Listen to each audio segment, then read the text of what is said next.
यात्रीगण कृपया ध्यान दिया, गाड़ी संख्या 1318 गंगा सागर एक्सप्रेस ये जयनगर सौचलिका दरभंगा समस्तीपुर बरौनी प्याजा लखनऊ 16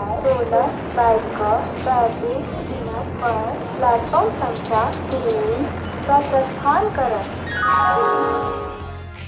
राजनगर मधुबनी में एक ऐतिहासिक स्थान।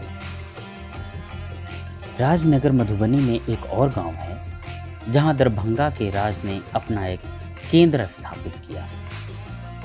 राजा रामेश्वर सिंह की अवधि के दौरान कई सुंदर इमारतों और मंदिरों का निर्माण किया गया था।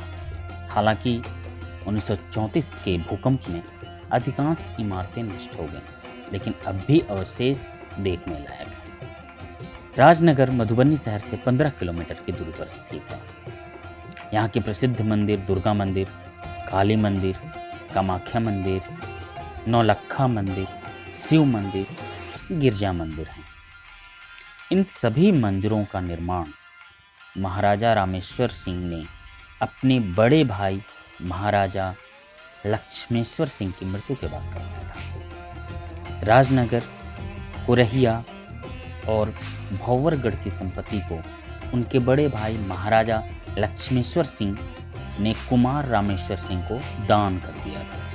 महाराजा लक्ष्मेश्वर सिंह की मृत्यु के बाद उनके छोटे भाई कुमार रामेश्वर सिंह महाराजा बन गए और सारी संपत्ति उन्हें राज में निहित हो गई। मिथिला पर कई प्राचीन राजवंशों जैसे जनक, मौर्य, गुप्त, हर्ष और पाल का शासन था।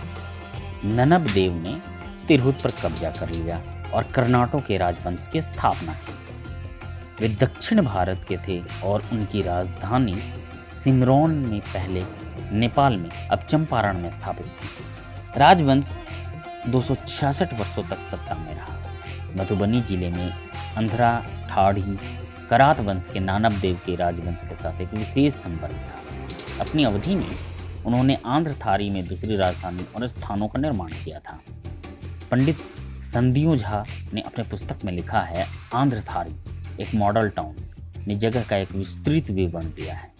आर दिवाकर के अनुसार राजवंश तुगलक के आक्रमण के बाद वर्ष 1336 ईस्वी में हरदेव सिंह के साथ समाप्त हो गया। कर्नाट राजवंश के बाद कामेश्वर का राजवंश या ओइनवार 1348 ईस्वी में मिथिला के दृश्य में है।